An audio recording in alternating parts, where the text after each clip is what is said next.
Assalamualaikum warahmatullahi wabarakatuh. Kami dari kelompok 4 Angkatan 14 akan menjelaskan implementasi nilai ASN berakhlak dari tokoh panutan. Tokoh panutan kami yaitu Bapak Susilo Bambang Yudhoyono.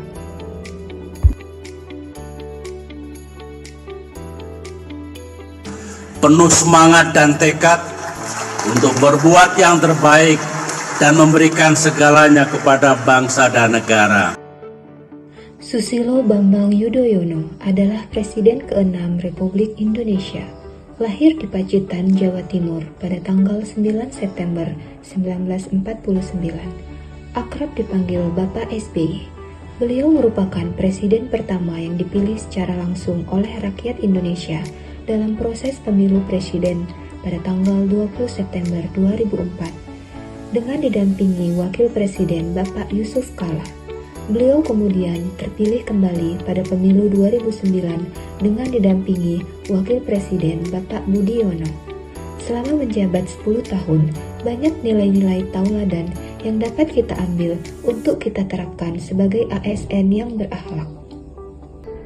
Berorientasi pelayanan.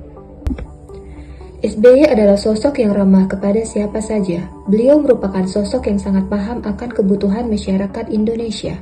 Ada berbagai macam kebijakan atau program yang dilaksanakan yang sangat berdampak baik bagi masyarakat. Misalnya pada tahun 2013, beliau meluncurkan program Jaminan Kesehatan Nasional yang dikelola oleh Badan Penyelenggara Jaminan Sosial atau BPJS.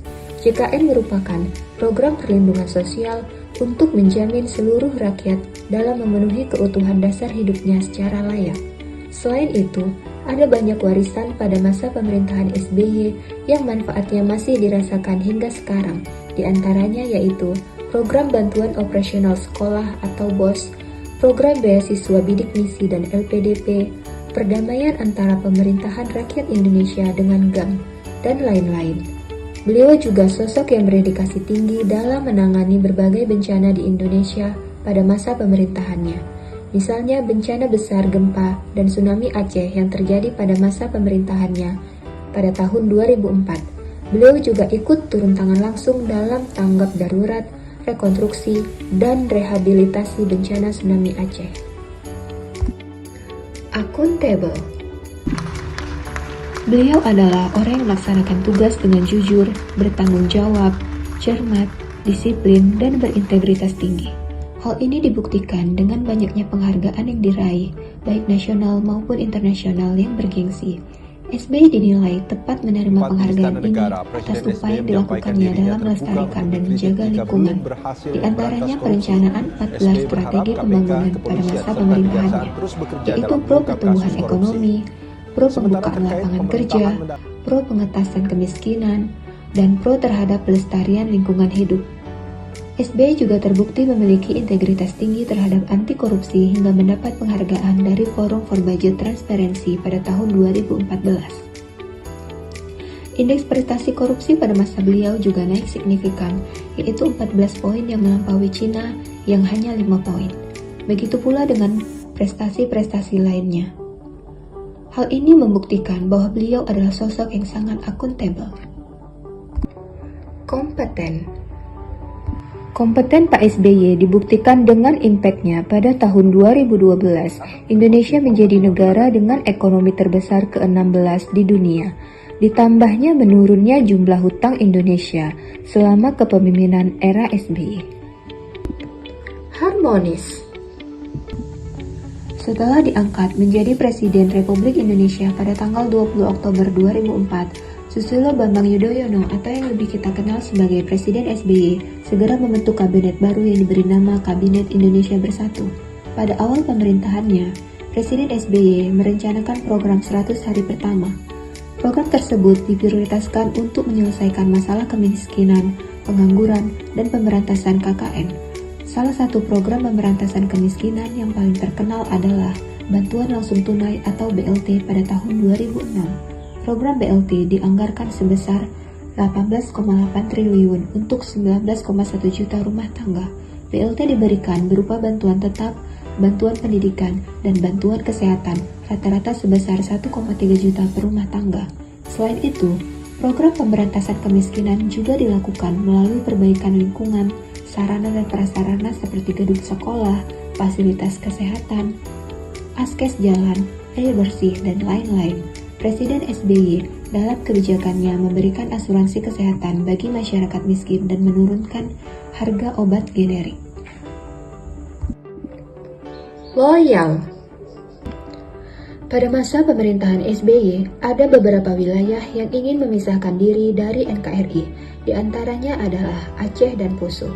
Untuk menangani konflik yang terjadi di Aceh, Presiden SBY menerapkan beberapa kebijakan seperti mengadakan forum dialog seperti forum tingkat lokal hingga internasional, melakukan pendekatan langsung ke masyarakat Aceh melalui kunjungan pada tanggal 26 November 2004 untuk mensosialisasikan pentingnya otonomi khusus bagi Provinsi Aceh. Menurut Presiden SBY, solusi militer tidak akan menyelesaikan masalah yang ada di Aceh. Sedangkan konflik yang terjadi di daerah Poso merupakan konflik agama. Konflik ini sudah terjadi sejak tahun 1998. Presiden SBY kemudian mengeluarkan kebijakan melalui Instruksi Presiden Nomor 14 Tahun 2005 tentang langkah-langkah penanganan konflik Poso. Konflik Poso diakhiri dengan penandatanganan Deklarasi Malino pada tanggal 20 Desember 2001, di mana perjanjian Malino ini perjanjian damai antara kedua belah pihak. Adaptif. Bapak Susilo Bambang Yudhoyono mampu beradaptif dengan tugas-tugasnya, di mana kita ketahui beliau berasal dari TNI, lalu menjabat sebagai Menteri Pertambangan dan Energi, hingga menjadi Presiden Republik Indonesia. Presiden pun mengajak warga Indonesia hingga pejabat pemerintah untuk mampu mengikuti perkembangan seperti yang beliau katakan. Dunia berubah, tantangan pun akan berubah. Seperti saat masa jabatannya terjadi kenaikan BBM dan saat krisis ekonomi yang terjadi secara global tahun 2008. Namun Bapak SBY tetap berjuang menyelamatkan krisis ekonomi. Selain itu, SBY juga melakukan upaya perdamaian pada konflik Aceh yang terjadi tahun 2015. Kolaboratif. Saat masa pemerintahan Bapak Susilo Bambang Yudhoyono, Indonesia sangat direspon baik dan dianggap baik oleh negara lain, dan terjadilah hubungan diplomatik yang harmonis sehingga Indonesia pada saat itu dipimpin oleh Bapak Susilo Bambang Yudhoyono ditunjuk sebagai moderator dalam penyelesaian masalah perdamaian negara dan aktif dalam pertemuan PBB. Bapak SBY juga merangkul negara-negara untuk menyelesaikan masalah perdamaian dunia. Bapak SBY juga sering melakukan kegiatan atau kunjungan-kunjungan ke daerah yang ada di Indonesia, serta kunjungan-kunjungan ke negara lainnya seperti negara tetangga atau ke negara adidaya lainnya. Kami berterima kasih kepada Bapak SBY atas dedikasi beliau selama memimpin Indonesia. Semoga kedepannya kami CPNS Kabupaten Aceh Tamiang senantiasa dapat meneladani sikap beliau dan selalu menerapkan core value ASN berakhlak. Sekian dari kami, maaf apabila ada kata-kata yang kurang berkenan. Terima kasih. Wassalamualaikum warahmatullahi wabarakatuh.